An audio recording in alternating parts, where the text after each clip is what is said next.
By Calvo's Insurance, serving Guam for 80 years. Matson and the Adayutano program. Harley Davidson of Guam. Visit our new showroom now located on Route 8 in Mighty. IP&E, fueling excellence. McDonald's of Guam, I'm loving it. And King's Restaurant, located in Tamuning and Dededo. Always open, always local.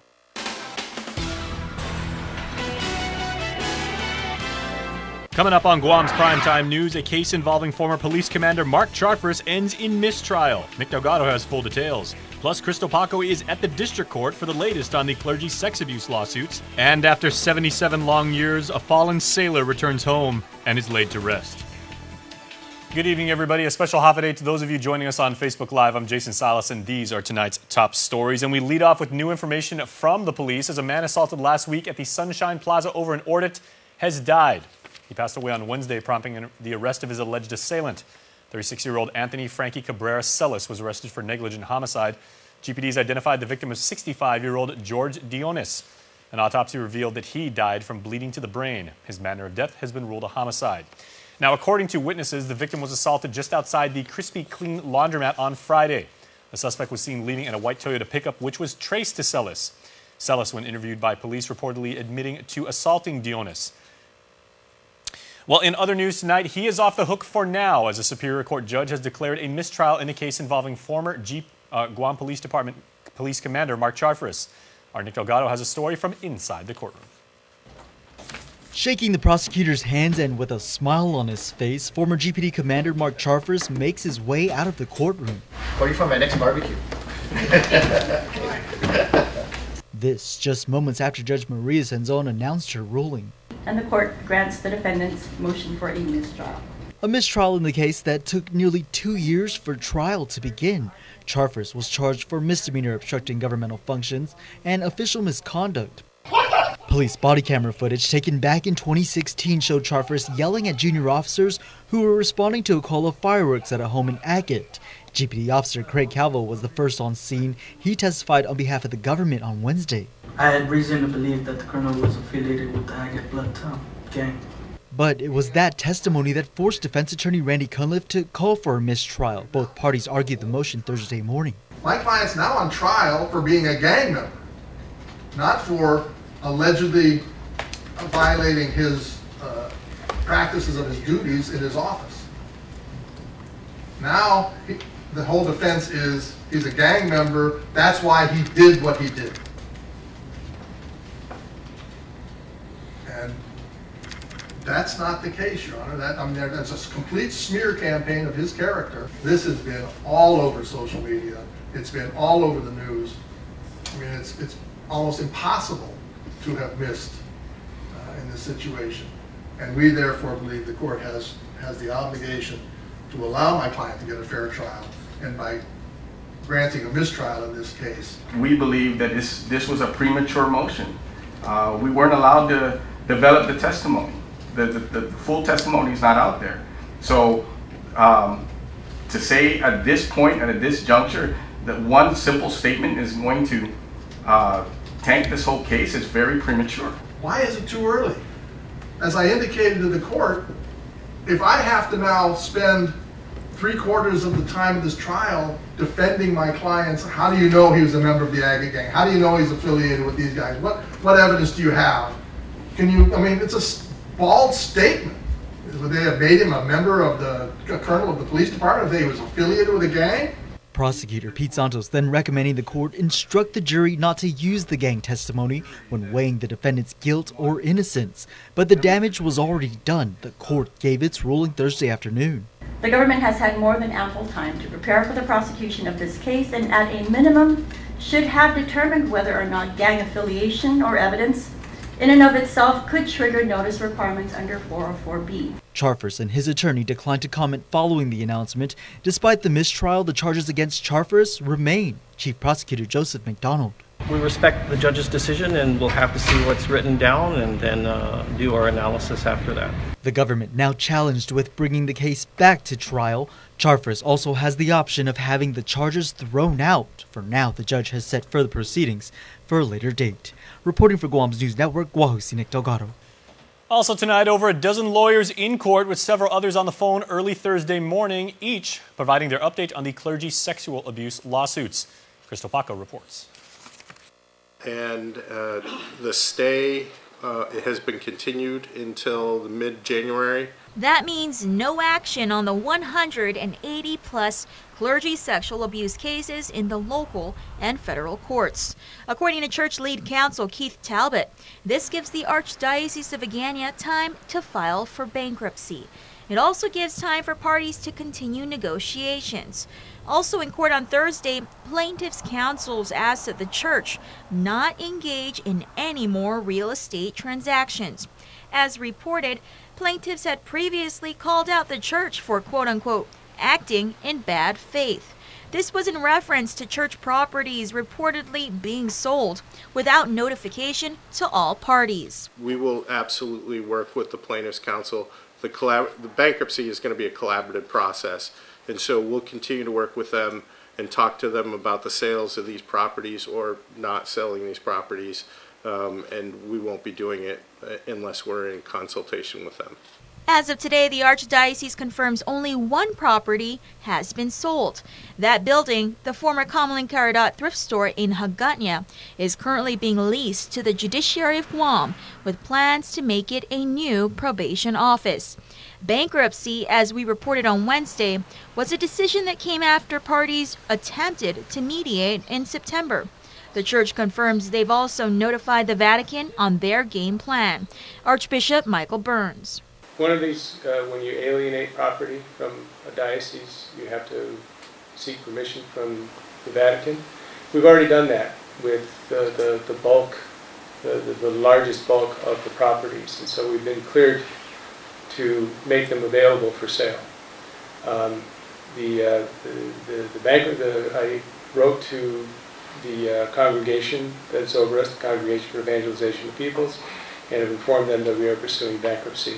It was noted in court that some co-defendants have settled their cases. The church, meanwhile, only has settled 2. We are unable to give that information at this time. While the settlements are ongoing, the pre-mediation protocol is still in effect. A status hearing is set for January 17. Reporting for Guam's News Network, I'm Crystal Paco.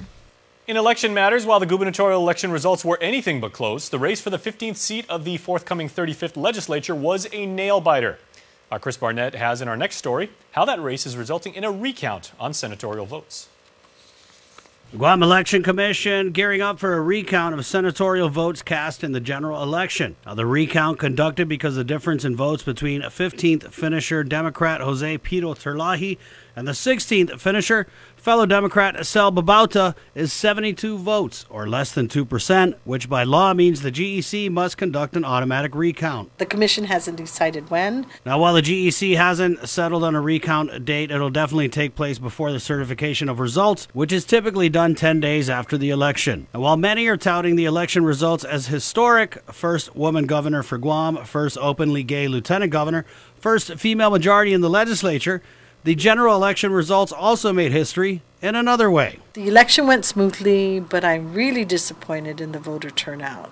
It's the lowest ever in Guam's history, I think, especially for the gubernatorial. Although the GEC registered nearly 56,000 voters for the general, some speculate an extremely combative and negative campaign may have led voters to steer clear from the polls on Super Tuesday. Low voter turnout means low vote totals.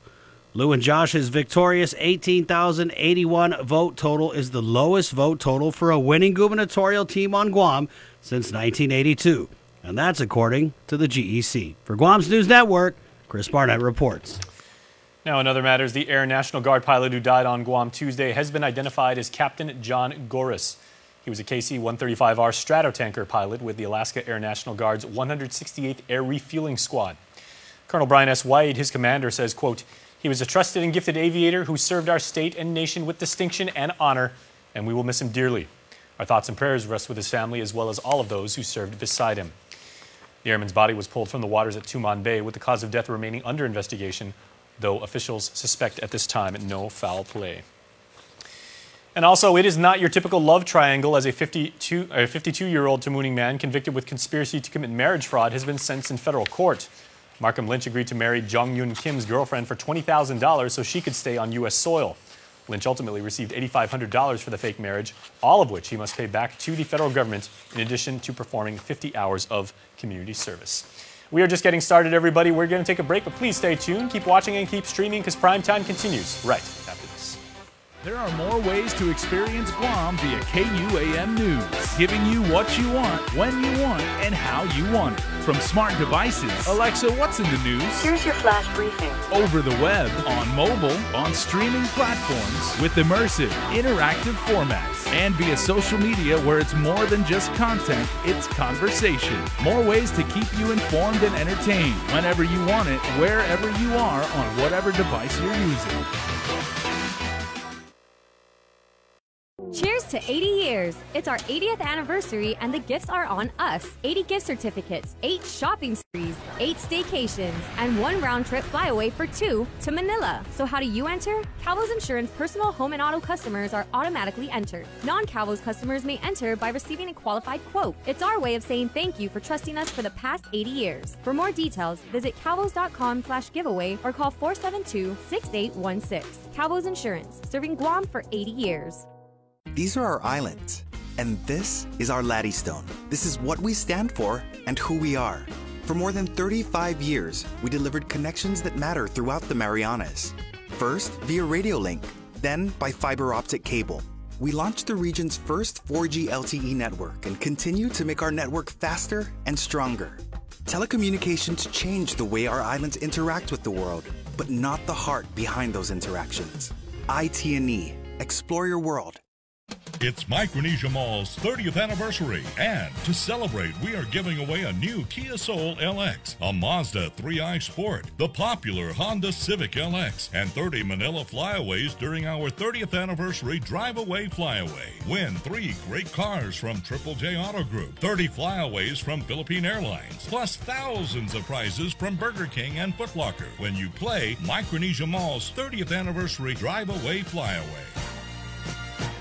Everyone saves money on Black Friday, but at Cars Plus in Mighty, you can save all month long during our Black Friday sales event. Right now, save up to $10,500 on a new Ram 1500, or save up to $6,000 on a new Chrysler 300. How about a new Chrysler Pacifica? Save up to $4,000. Buy today and receive a Cars Plus value card, where you'll get 21 cents off per gallon at all Shell stations. Get great deals all month during Cars Plus Black Friday sales event. Cars Plus, driven by you.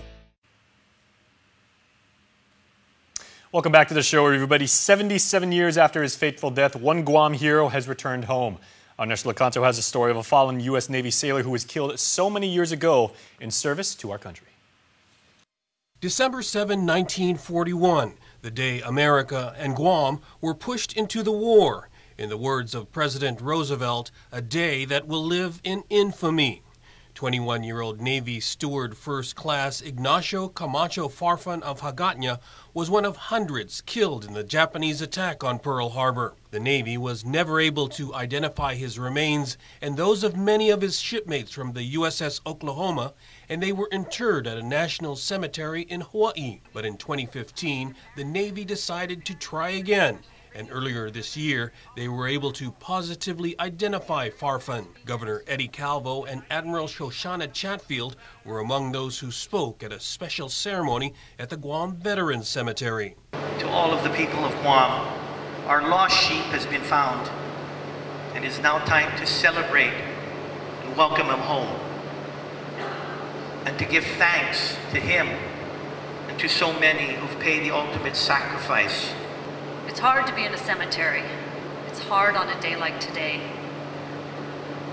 But today is different. Today we are not here to mourn the loss of Petty Officer Farfan. We are here to celebrate his life, to honor his service, and to lay him to rest where he belongs.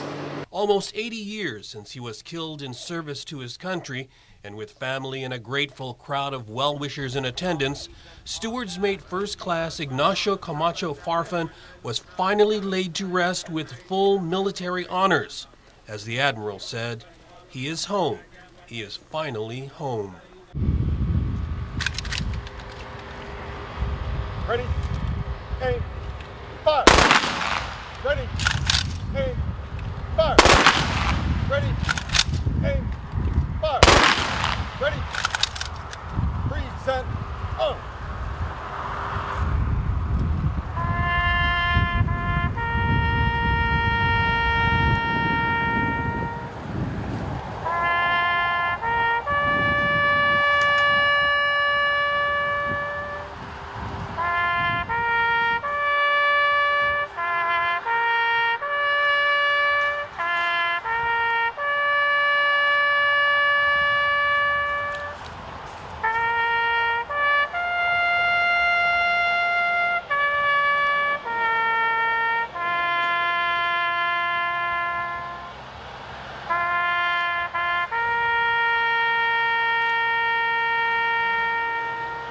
For Guam's News Network, I'm Nestor Lecanto.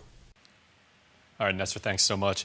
Moving on in a rundown, citing the need for additional airline capacity, the owner of a string of hotels here has chartered its own flights from Japan. Corp has partnered with Korean low-cost carrier Jeju Air for the daily service. The company's managing director, Milton Morinaga, says they believe increasing the number of airline seats will help spur more Japanese visitors.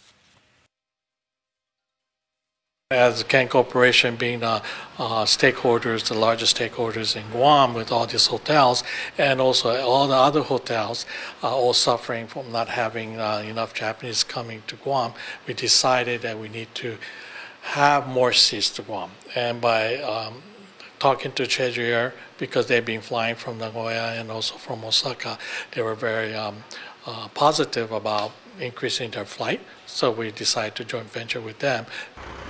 Morinaga says the passengers can choose any hotel package they wish, not necessarily Corp properties. He also credits GVB and the airport for providing incentives for the flights. They're using 185-seat Boeing 737s. The agreement is for a year with an option to extend. Well, in our next story, Jonah Goncharfis has details for Startup Weekend 5, a 54-hour weekend event which groups developers, business managers, marketing gurus, graphic artists, and more pitch ideas for new startups from teams around those ideas working to develop a working prototype, demo, or presentation. Learn, network, and startup. Startup Weekend 5 is taking place this weekend, November 10th and 11th. It is the ideal environment for startup magic to happen. Surrounded by smart, passionate people, and with the best tools and approaches at your disposal, you'll take giant leaps towards creating a business, becoming a founder, and connecting with the right people. Denise Mendiola is the acting network director for the Pacific Islands Small Business Development Center.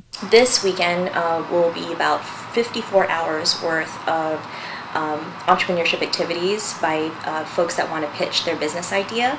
They will be forming teams. They will be able to learn a little bit more about how to put a business plan together and how to pitch their idea. According to Mendiola, on Saturday, those in attendance will have the opportunity to work with mentors who are business leaders in the island community. Come Sunday, they're going to take their ideas, put it into a pitch plan presentation, and then they're going to present in front of judges.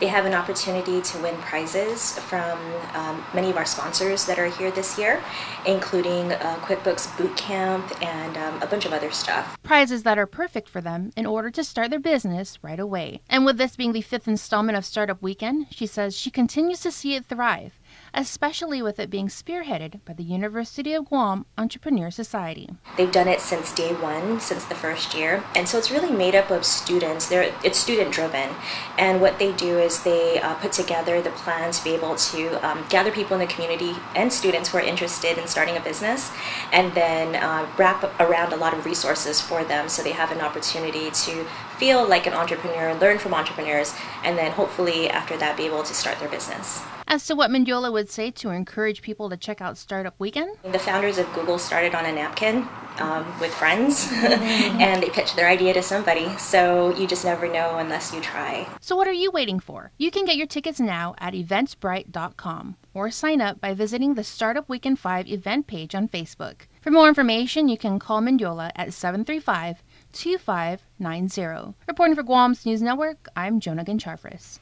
Finally tonight, it's not only our brothers and sisters up north that need our help, but their furry friends as well. Guam Animals in Need has sent a disaster relief team to Saipan and Tinian following Super Typhoon Yutu. The 3-member team arrived on Monday and includes visiting veterinarian Dr. Joanna Swanson. Their mission? Provide care to animals, help shelter repairs, and conduct FEMA assessments. They've also brought 200 pounds of medicine, medical supplies, pallets of pet food, and animal shelter supplies. If you would like to provide support, GAIN will be collecting donations of dog and cat food and kitty litter at their GIGO headquarters, which will be transported by Triple B forwarders. For more on how you can help, check out Guam Animals in Need, that page on Facebook. Please stay tuned. There is more coming up.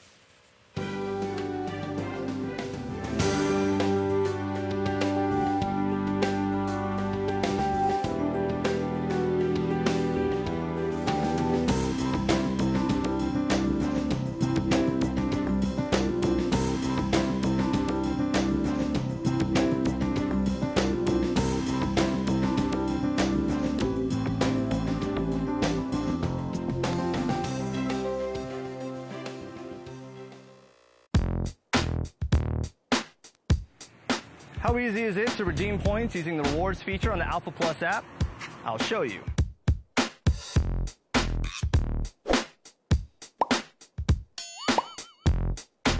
To redeem your points, simply present your Alpha Plus app to an authorized representative at any one of our partner merchants. It's that easy. Alpha Plus. Make every day a plus. Chuck E. Cheese's Guam is not all fun and games. Our pizza is delicious with the freshest toppings, oven-baked to order. Try the fresh salad bar, sandwiches, and don't forget our mouth-watering wings. Come and eat at Chuck E. Cheese's Guam. MTO, professional janitorial services with a warm hospitality touch. MTO gives that gift year-round. Pressure wash roofs, pressure wash driveways, lawn service, home cleaning, carpet restoration, office cleaning, commercial window cleaning, floor care. When cleaning is in order, MTO has you covered. Call 647-6861 to inquire on how you can receive the maintenance you deserve. MTO, celebrating 30 years with you, Guam.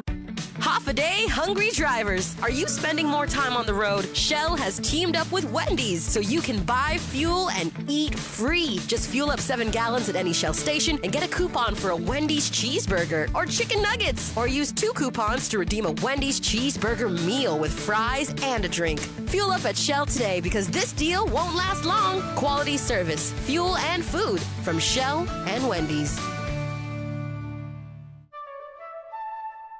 KUAM Sports is presented by Triple J.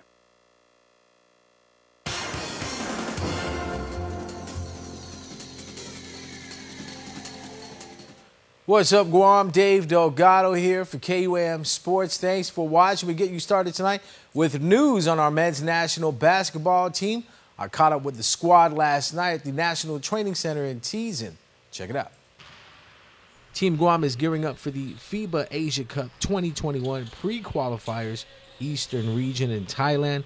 Competition for the tournament takes place November 26th to December 1st. Guam takes to the court for the opening game against Fiji, a team the national squad is pretty familiar with. We like that as game one because we've seen them before. We beat them for the gold last Pacific Games, and we know they're going to be tough. This is the opportunity that we've never been given before as an island to take on some of the top teams in Asia and prove ourselves. And of course, we prove ourselves in this tournament. We expect to be in the A division next year, playing against the top teams in the world. The top 3 teams from each group will advance to the second round of the tournament. Team Guam was drawn to Group B, where they will face Singapore and host country Thailand.